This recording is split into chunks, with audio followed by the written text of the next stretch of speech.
Hello and welcome back friends. आज हम article पढ़ेंगे मेंटल हेल्थ के ऊपर। डिटेल में ये आर्टिकल पढ़ोगे आप।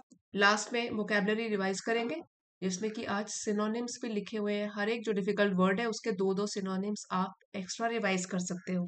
लास्ट तक वीडियो देखिएगा, बहुत हेल्पफुल रहेगा। इसी के साथ लाइक भी कर दीजिए, चैनल पे अगर पहली बार आए हैं सब्सक्राइब कर लीजिए और साथ ही नोटिफिकेशन जरूर ऑन कर ले। आइए शुरू करते हैं। मेंटल हेल्थ हमारे माइंड की हेल्थ कैसी है, कैसे सेहत रखता है हमारा दिमाग। A vital yet overlooked aspect of life. Vital होता है वेरी नेसेसरी, जो कि जरूरी होता है। येट फिर भी, ओवरलुक्ड जिसको कि जिस पर ध्यान ना दिया गया हो, जिसको नजरअंदाज कर दिया गया हो। एस्पेक्ट होता है पहलू, और लाइफ जिंदगी कि इतना इम्पोर्टेंट इशू है मेंटल हेल्थ, जो कि इम्पोर्टेंट है फिर भी जिंदगी का पहलू जो कि हमने नजरअंदाज कर दिया है, इसके ऊपर ध्यान नहीं देते हैं।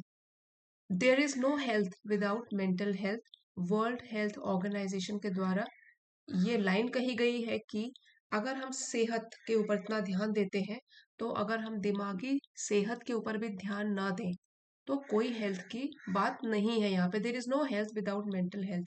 अगर दिमाग हमारा हेल्दी नहीं है तो कोई भी हेल्थ नहीं है। हम लोग हेल्दी या स्वस्थ नहीं माने जाएंगे अगर हमारा मेंटल हेल्थ ठीक नहीं है। In today's fast paced world, ठीक है, ये दुनिया जो कि फास्ट पेस, पेस का मतलब होता है स्पीड, और फास्ट पेस हो गया बहुत तेजी से चलने वाली। ये एडजेक्टिव है जो कि वर्ल्ड को डिस्क्राइब कर रहा है कि आजकल की तेजी से भागती हुई दुनिया, तेजी से चलती हुई दुनिया में people often equate health with physical strength. Equate का मतलब आपकी बराबर मानना उसको। जो लोग हैं, पीपल प्लूरल में है, अक्सर ही हेल्थ जो है हमारी सेहत है उसको एक समान मान लेते हैं सिर्फ फिजिकल स्ट्रेंथ को लेकर। मतलब कि अगर हम बात करें हेल्थ की तो सब लोग सिर्फ फिजिकल स्ट्रेंथ पर ध्यान देते हैं, forgetting that true well being also depends on the mind. Forgetting ये भूलते हुए कि जो सच्ची वेलबींग है हमारी, ओवरऑल डेवलपमेंट है हमारा, वो डिपेंड निर्भर करता है दिमाग की हेल्थ के ऊपर भी। फिर से एक बार पढ़ लीजिए। In today's fast paced world people often equate health with physical strength, forgetting that true well being also depends on the mind. Mental health refers to our emotional, psychological, यहाँ पे pronunciation लिखी है डिफिकल्ट वर्ड्स की, psychological and social well being. तो mental health क्या होती है? इसका मतलब होता है कि हमारी इमोशनल, जो कि हमारे इमोशंस से रिलेटेड है, हमारी भावनाओं से रिलेटेड है। साइकोलॉजिकल हमारे मनोविज्ञान से रिलेटेड है, मनोवैज्ञानिक बोलते हैं। सोशल वेलबींग, सामाजिक वेलबींग, इन सब से रिलेटेड होती है हमारी मेंटल हेल्थ। हमारे इमोशंस कैसे हैं, हमारा मन कैसा है, और समाज में हम कैसे फिट हैं, इन सब में सबसे डिपेंड करेगा कि हमारी मेंटल हेल्थ कैसी है। अगर हम वेल एडजस्टेड है इन तीनों फील्ड्स में, इमोशनल फील्ड में, साइकोलॉजिकल और सोशल फील्ड में वेल बींग है हमारी, तो that means we are mentally healthy.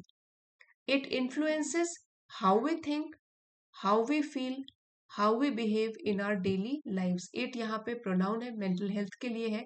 Influence प्रभावित डालता है, प्रभाव करता है, इन्फ्लुएंस करता है किस तरीके से हम सोचते हैं, महसूस करते हैं और फिर बिहेव करते हैं, कैसे पेश आते हैं रोज डेली लाइफ से, अपनी रोज की जिंदगी में, उस पर ये बहुत प्रभाव डालता है। अगर मेंटल हेल्थ ठीक होगी तो अच्छा सोचेंगे, अच्छा फील करेंगे, लोगों के साथ अच्छे तरीके से पेश आएंगे।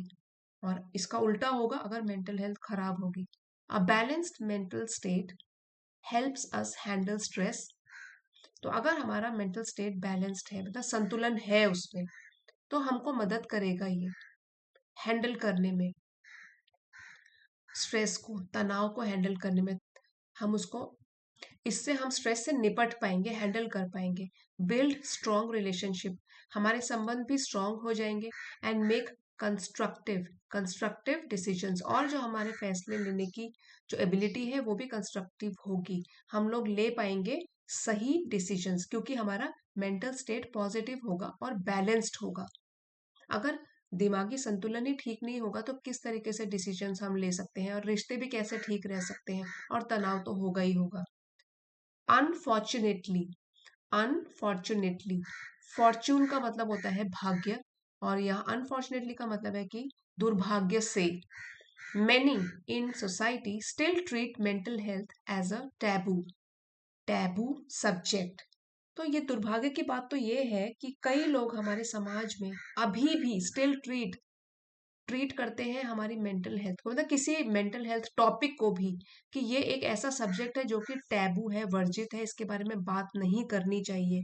तो टैबू का मतलब होता है जैसे कि कोई रेस्ट्रिक्टेड है, कोई चीज रेस्ट्रिक्शंस है उसमें, या प्रोहिबिशन है, प्रोहिबिट कर रहे हैं कि मतलब नहीं इसके ऊपर बात मत करो, सोशली फॉरबिडन है, अवॉइड करो इसको, ऐसा सब्जेक्ट माना जाता है आज भी मेंटल हेल्थ। फॉर एग्जाम्पल, चलो एग्जाम्पल से समझते हैं इसको और। A young professional may feel exhausted and anxious due to unrealistic work targets. तो अगर हम एक युवा प्रोफेशनल की बात करें जो फिर काम कर रहा है, कहीं पे नौकरी कर रहा है, में हो सकता है कि वो फील करे, महसूस करे एग्जॉस्टेड, कि वो बहुत ही थक गया है।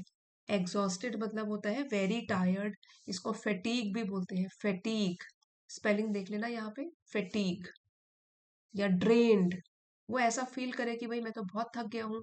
एंग्शियस, वरिड भी, चिंतित भी फील करे, due to unrealistic work targets, कि भाई टारगेट्स हैं उसके पास कि काम खत्म करना है इतने टाइम तक, जो कि अनरियलिस्टिक है, जो कि असल में नहीं भी हो सकते वर्क टारगेट्स। तो मतलब ऐसा अगर काम मिल जाए जो कि टारगेट है कि भाई इस टाइम तक फिनिश करना है और जो कि हो भी नहीं सकता, वो अनरियलिस्टिक है। But instead of seeking help, लेकिन वो यंग प्रोफेशनल जो है, इंस्टेड ऑफ, बजाय इसके सीकिंग, ढूंढे मदद, कि मदद ढूंढने के बजाय, ही हाइड्स हिज स्ट्रगल, वो अपने जो ये स्ट्रगल है, उसके संघर्ष है, या जो ये मुश्किल दौर से गुजर रहा है, मुश्किल टाइम से गुजर रहा है, उसको छिपाता है वो। He hides his struggle for fear of being judged. For मतलब ये कारण है, रीजन क्या है कि उसको जज किया जाएगा, क्या ये भी नहीं हो रहा, उससे टारगेट अचीव नहीं हो रहा, काम नहीं कर सकता ढंग से, तो इसका मतलब वो फिर छुपा रहा है अपने स्ट्रगल्स को, जो भी उसके फियर है, क्योंकि उसको लग रहा है कि लोग उसको जज करेंगे। सच silence only deepens the problems. तो अगर वो ये सब छुपा रहा है तो ऐसा साइलेंस, ऐसी चुप्पी केवल डीपन, और भी गहरा देगी उस समस्या को, जो भी प्रॉब्लम से वो डील कर रहा है वो और गहरी हो जाएगी फिर, अगर वो साइलेंट हो जाएगा, किसी से बात नहीं करेगा। Depression, anxiety and burnout have become increasingly common. तीन चीजें हैं जो हमारा सब्जेक्ट है यहाँ पे, इसलिए हमने हैव का यूज किया है। अगर सिर्फ एक ही होता जैसे कि डिप्रेशन, तो हैज होता। तीन चीजें हैं, प्लूरल सब्जेक्ट है, प्लूरल फॉर्म में वर्ब यूज किया गया है। डिप्रेशन का मतलब होता है जब हमको सिर्फ सैडनेस फील हो, हम दुखी रहें, ग्लूमी रहें हमेशा, ठीक है, उसको अवसाद भी बोलते हैं। फिर एंजाइटी हो गया, हम वरिड रहे, चिंतित रहे, चिंता करते रहे। बर्नआउट तो होता है कि बहुत ही ज्यादा थक जाना, इसको हम एग्जॉशन भी बोल सकते हैं, कि बहुत थक जाना, कि बस अब मेरे से और नहीं हो सकता, तो वो हो गया burnout. Have become increasingly common, common मतलब अब तो ये बहुत ही आमतौर पर साधारण सी बात हो गई है, इंक्रीजिंगली जो चीज बढ़ जाए, तो अब ये कॉमन हो गया है, काफी कॉमन हो गया है, काफी लोग इन तीन चीजों से डील कर रहे हैं। Reflecting how urgently this issue must be addressed. Reflecting का मतलब है कि ये हमको दिखा रहा है, दर्शा रहा है, हाउ अर्जेंटली, कि अर्जेंट मतलब कोई चीज जो जल्दी हो, अर्जेंट, अर्जेंट करना, इसके ऊपर काम करना जरूरी हो जाए। इशू हो गया समस्या, कोई भी मुद्दा, समस्या, और एड्रेस्ड है जिसको कि संबोधित किया जाना चाहिए, इसके बारे में बात करनी, करी जानी चाहिए, संबोधित करना। तो ये जो चीजें हैं, कि एक तो डिप्रेशन, सैडनेस, अवसाद, चिंता हो गई, और बर्नआउट हो गया, एग्जॉशन हो गया, ये चीजें इतनी तेजी से आम हो गई हैं, ये कॉमन हो गई हैं, कि अब इस समस्या को, इस मुसीबत को, इस मुद्दे को बहुत ही जल्दी संबोधित कर दिया जाना चाहिए या किया जाना चाहिए। How can we improve mental health, किस तरीके से हम अपने माइंड की हेल्थ को और भी बेहतर बनाएं। तो यहाँ पे कुछ दिए गए हैं पॉइंट्स। एक है सेल्फ केयर, मतलब खुद की केयर करना, एंड रूटीन, एक पूरा रूटीन फॉलो करना, टाइम टेबल फॉलो करना, सेल्फ केयर एंड रूटीन। चलो इसके बारे में बात करते हैं। Simple habits such as regular exercise, balanced diet and adequate sleep create a stable foundation for mental well-being। छोटी छोटी आदतें जैसे कि लगातार नियमित रूप से एक्सरसाइज करना, फिर है ढंग का खाना खाना, बैलेंस्ड, जिसमें सारे न्यूट्रिशंस हमको मिल जाए। एडिक्वेट मीन्स इनफ, पर्याप्त, और हमको इनफ स्लीप भी मिले, ठीक है, सफिशिएंट भी बोल सकते हैं, स्लीप मिले। तो ये सब बनाते हैं एक स्टेबल फाउंडेशन, मतलब हमारा जो नींव है, फाउंडेशन है, उसको कैसा बनाते हैं, स्टेबल, एक स्थिर आधार बनाते हैं, फाउंडेशन बनाते हैं हमारे वेल बींग के लिए, कि हमारा दिमाग जो है वो ठीक ठाक रहे। उसके लिए क्या क्या जरूरी है, balance diet, regular exercise and adequate sleep. यहाँ पे भी हमारे 3 सब्जेक्ट थे, इसलिए वर्ब हमारा सिंगुलर फॉर्म में यूज किया गया है। A morning walk in fresh air, for instance, not only refreshes the body but also calms the mind।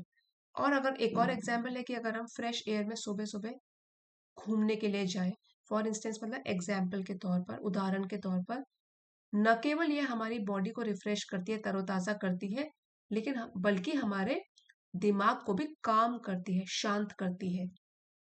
अब एक तो सेल्फ केयर एंड रूटीन हो गया, नेक्स्ट है ओपन कॉन्वर्सेशंस। कॉन्वर्सेशन होता है बातचीत करना, ओपन, खुले रूप से बात करना। Talking about one's feelings reduces the stigma. हम अगर अपनी फीलिंग्स के बारे में, कैसा हमको महसूस हो रहा है, इमोशंस कैसे हैं, भावनाएं कैसे हैं, इनके बारे में अगर दूसरों से ओपनली बात करें, रिड्यूस, कम करता है। स्टिग्मा का मतलब होता है कि एक कलंक बोल सकते हो, मार्क ऑफ शेम, कि मतलब ये तो गलत है, डिसग्रेस है ये तो ये जो स्टिग्मा है वो दूर करता है। शेयरिंग इमोशंस विद फ्रेंड्स और फैमिली प्रोवाइड्स रिलीफ। तो अगर हम शेयर करते हैं, बांटते हैं अपनी फीलिंग्स, इमोशंस, और अपने दोस्तों के साथ या फैमिली मेंबर्स के साथ, तो वो हमको रिलीफ, एक शांति प्रदान करता है। देखिए, शेयरिंग इमोशंस, ये हमारे सिंगुलर में है। अगर हम शेयर करते हैं तो इसलिए यहाँ पे हमने प्रोवाइड्स यूज किया है सिंगुलर फॉर्म में। अगर हम इमोशन शेयर करते हैं तो हमको रिलीफ प्रदान करता है, हम शांत रहते हैं। While professional counselling can offer guidance when challenges seem overwhelming. जबकि अगर यहाँ से काम न बने फ्रेंड्स और फैमिली से, तो जो प्रोफेशनल काउंसलर, जो काउंसलर्स होते हैं, ठीक है, जो ट्रेंड होते हैं सब्जेक्ट में, प्रोफेशनल पेशेवर काउंसलिंग करते हैं, कैन ऑफर, वो हमको दे सकते हैं गाइडेंस, हमारा मार्गदर्शन कर सकते हैं। व्हेन चैलेंजेस सीम ओवरवेलमिंग, जब हमारी जो चुनौतियां हैं या डिफिकल्ट टाइम्स है वो हमारे काबू से बाहर चली जाए। तो ओवरवेलमिंग होता है जब इमोशंस इतने स्ट्रांग हो जाए कि हमारी कंट्रोल से बाहर चले जाए, तो हम प्रोफेशनल गाइडेंस भी ले सकते हैं। तो ये हो गया ओपन कॉन्वर्सेशंस। अब है माइंडफुलनेस। माइंडफुलनेस, सजगता एंड रिलैक्सेशन। तो रिलैक्सेशन होता है आराम, और माइंडफुलनेस होता है कि कॉन्शियस होकर हम चीजों के बारे में सोच रहे हैं। प्रैक्टिसेस लाइक मेडिटेशन, योगा और mindful breathing help reduce stress and sharpen focus. ये जो प्रक्रियाएं हैं, जैसे कि मेडिटेट करना, ध्यान लगाना, योगा करना, और इवन अगर हम माइंडफुल ब्रीदिंग करते हैं, मतलब कि गहरी गहरी सांस लेते हैं, सांस पर कॉन्सेंट्रेट करके ब्रीदिंग के ऊपर, इससे क्या होता है, तनाव कम होता है, रिड्यूस होता है, और हमारा फोकस और भी शार्पन होता है, बढ़ता है, तेज होता है। यहाँ पर भी 3 प्रैक्टिसेस की बात करी गई थी, इसलिए यहाँ पे जो वर्ब है वो प्लूरल फॉर्म में यूज किया गया है।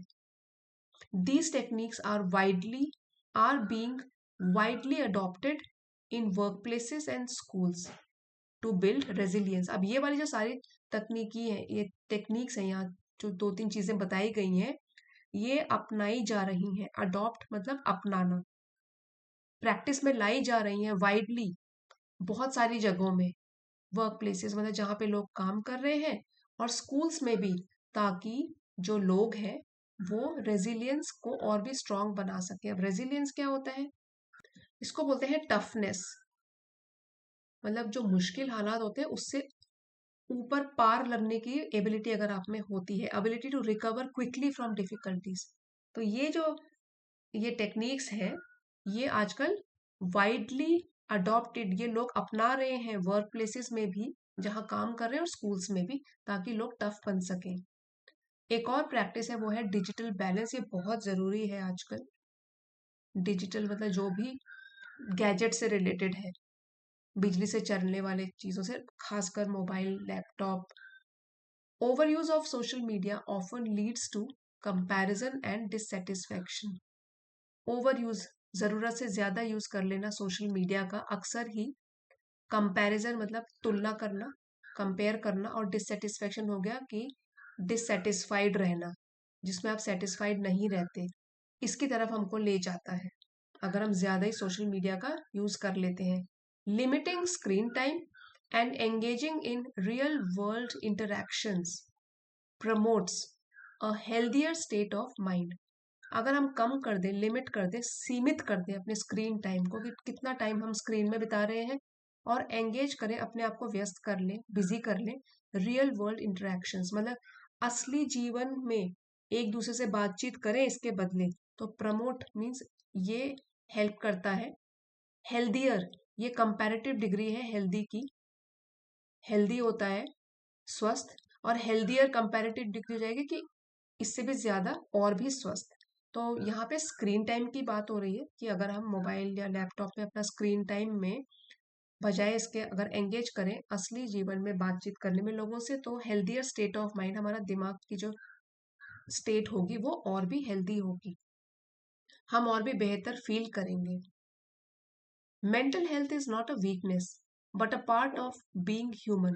तो जो हमारे दिमाग की हेल्थ है, सेहत है, हमारा दिमाग कैसा है, ये एक वीकनेस नहीं है। अगर मेंटल हेल्थ नेगेटिव चल रही है तो ये कोई कमजोरी नहीं है, लेकिन इंसान होने का, ह्यूमन होने का एक हिस्सा ही है। क्योंकि ह्यूमन माइंड जो है कभी दुख से होकर गुजरता है, कभी खुशियों से होकर गुजरता है, तो ये तो फेज है, निकल जाएगी। Mental health is not a weakness but a part of being human. Just as we visit a doctor for physical illness, ठीक उसी तरीके से, जस्ट एज, जिस तरीके से हम एक डॉक्टर के पास विजिट करते हैं, जाते हैं, जब हम शारीरिक तौर पर बीमार होते हैं, इलनेस होती है, we must not hesitate to seek help for mental struggles.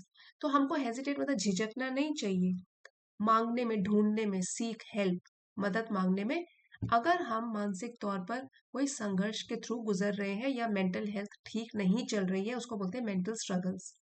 A society that encourages empathy and open dialogue will nurture healthier individuals। तो एक ऐसी सोसाइटी, एक ऐसा समाज जो कि एनकरेज करता है, बढ़ावा देता है एम्पैथी को। एम्पैथी का मतलब होता है कि understand and share the feelings of others, जो दूसरों की फीलिंग्स को, भावनाओं को भी समझता है, तो उससे फिर एम्पैथी बढ़ेगी।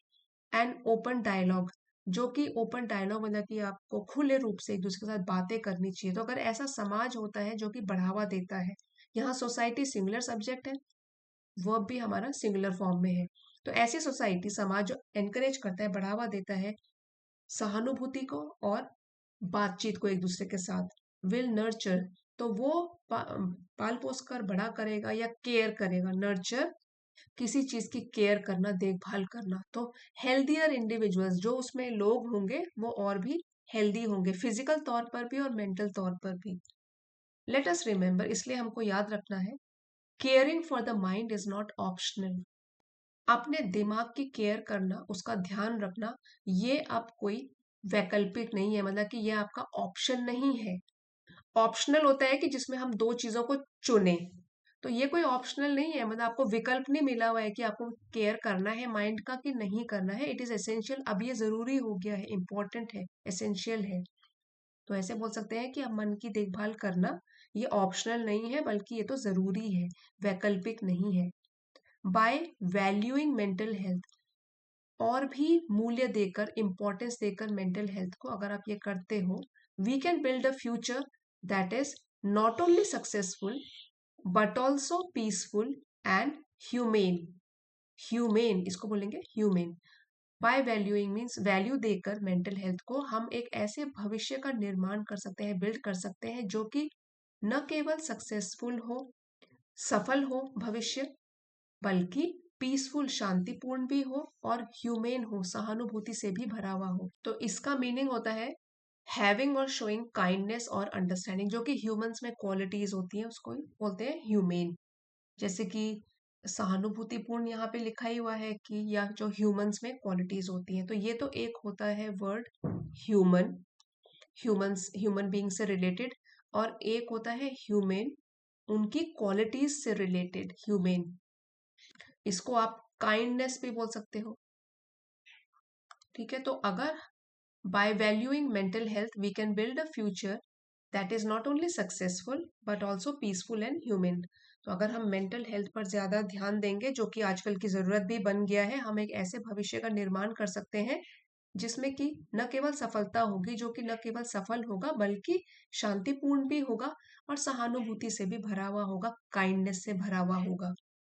सो फ्रेंड्स, इस लेसन का पीडीएफ आपको चैनल की एलिट मेंबरशिप को ज्वाइन करके मिल जाएगा, जो कि लेवल 2 की मेंबरशिप है। आप चाहें तो इस मेंबरशिप को ज्वाइन कर सकते हो, यहाँ पे रोज पीडीएफ्स पोस्ट किए जाते हैं। आगे बढ़ते हैं और वोकैबुलरी रिवाइज कर लेते हैं सिनोनिम्स के साथ। फास्ट पेस्ड एडजेक्टिव है, बहुत जल्दी से चलने वाला, quick, rapid. Psychological, P silent है इसमें, मनोवैज्ञानिक। Related to mind and emotions, जो कि माइंड और भावनाओं से, दोनों से जुड़ा हुआ है, मेंटल या कॉग्निटिव भी बोलते हैं इसको। स्ट्रेस, दबाव या तनाव। मेंटल और इमोशनल प्रेशर, जब कोई दबाव सा महसूस हो। टेंशन या स्ट्रेन, इसके सिनोनिम्स हैं। कंस्ट्रक्टिव, रचनात्मक। Helpful and positive in developing, जो कि प्रोडक्टिव हो, यूजफुल हो। टैबू, वर्जित, मतलब जो कि नहीं किया जाना चाहिए, जो कि प्रोहिबिटेड है या रेस्ट्रिक्टेड है। समथिंग सोशली फॉरबिडन और अवॉइडेड, मतलब वो भी सामाजिक तौर पर, एक समाज में जिसको टैबू माना जाता है, इसका मतलब वो वाली चीज नहीं करी जानी चाहिए क्योंकि समाज में वो नहीं होती है। एग्जॉस्टेड, बहुत थक जाना, एडजेक्टिव है। फेटीग्ड या ड्रेन्ड। एंग्शियस होता है बहुत ही चिंतित होना, वरिड होना, फीलिंग वरिड, अनईजी, नर्वस या अनईजी भी बोलते हैं। डिप्रेशन अवसाद को बोलते हैं, जिसमें कि बहुत सैडनेस महसूस हो, दुखी और होपलेसनेस, मतलब कोई होप ही नहीं मिलती, जिसमें आशा ही नहीं होती है। मेलेंकली, मेलेंकली, दुख, ग्लूम, दुख। बर्नआउट, बहुत ज्यादा थक जाना। एक्सट्रीम में, extreme tiredness due to overwork, और खासकर ये बर्नआउट जो है, जब ज्यादा काम कर लेते हैं उसके लिए यूज होता है कि बस बर्नआउट हो गया, बहुत हो गया। Fatigue, exhaustion. एडिक्वेट, इनफ या पर्याप्त। सेटिस्फैक्ट्री, सिनोनिम्स है सफिशिएंट, एक्सेप्टेबल। स्टिग्मा होता है कोई कलंक, मतलब कि जो कि बुरा साबित हो, हमको धब्बा या दाग लगा दे किसी चीज के ऊपर। मार्क ऑफ शेम और डिस्ग्रेस, शर्मनाक। डिस्ग्रेस, डिसऑनर, इसके सिनोनिम्स है। माइंडफुलनेस, सजगता, awareness of the present moment, मतलब अभी जो प्रेजेंट मोमेंट है, अभी वर्तमान, राइट नाउ जो समय है, उसमें सजग रहना कि क्या क्या हो रहा है, मेरे मन के अंदर क्या चल रहा है, आसपास क्या है, उसको बोलते हैं माइंडफुलनेस। अवेयरनेस, अटेंटिवनेस, सिनोनिम्स है। रेजिलियंस होता है ability to recover quickly from difficulties, मतलब मुसीबतों से आप कितनी जल्दी रिकवर करते हो। तो टफनेस या फ्लेक्सिबिलिटी इसके सिनोनिम्स है। डिससेटिस्फैक्शन, अगर आप सेटिस्फाइड नहीं हो, संतुष्ट नहीं हो। डिसकंटेंट हो, डिस्प्लेजर। एम्पैथी होता है दूसरों की भावनाओं को समझना, उनकी फीलिंग्स को समझना, इसी को कंपैशन या अंडरस्टैंडिंग भी बोल सकते हैं। एसेंशियल है जरूरी, आवश्यक है जो। एब्सोल्युटली नेसेसरी, सिनोनिम्स है वाइटल या crucial, crucial. I hope friends, आज का पैराग्राफ आपको पसंद आया होगा और आपके लिए हेल्पफुल रहा होगा। तो लाइक, शेयर और सब्सक्राइब करना मत भूलिएगा। अब आप वीडियोस को हाइप भी कर सकते हो और पिछले 7 दिन के वीडियोस को आप हाइप कर सकते हो। कमेंट्स में लिख के ज़रूर बताइएगा कैसा लगा आज का video. Thank you for watching. मिलते हैं अगले वीडियो में।